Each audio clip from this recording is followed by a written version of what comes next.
মাংস বা শাকসবজি যেটাই হোক না কেন রান্না করার সময় আমরা কি করি, পেঁয়াজটাকে ভেজে এরপর আমরা কি করি, আগে কিন্তু আমরা বাটা মশলাটা দিয়ে দিই।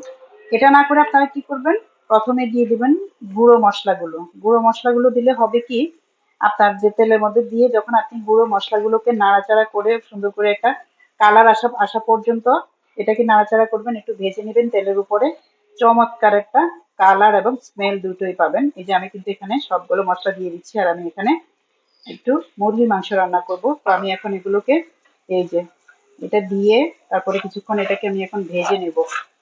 ভেজে তারপরে আমি এই যে দেখেন সুন্দর একটা কালার এসেছে। আবার অনেক বেশি করতে যাবেন না, চুলার হিটে একটু কমিয়ে সুন্দর করে একটু ভেজে নেবেন যাতে মশলা পুড়ে না যায়। এখন আমি এখানে দিয়ে দেবো বাটা মশলাগুলো। বাটা মশলাগুলো যখন দিব তখন দেখবেন এখন এই যে এটা থেকে যে একটু পানি আসবে, এই পানিটার মধ্যেই আমি মশলাটাকে সুন্দরভাবে একটু নেড়ে নিব।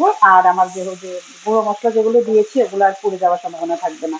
এরপরে পানি দিয়ে কিন্তু আমি আরো 2-3 বার করে মশলাটাকে কষিয়ে নেব। কষিয়ে দেন আমি আবার আমার পছন্দ মতো সবজি বা মাংস যেটাই হোক না কেন ওটা দিয়ে তারপর আমি রান্না করে নিব।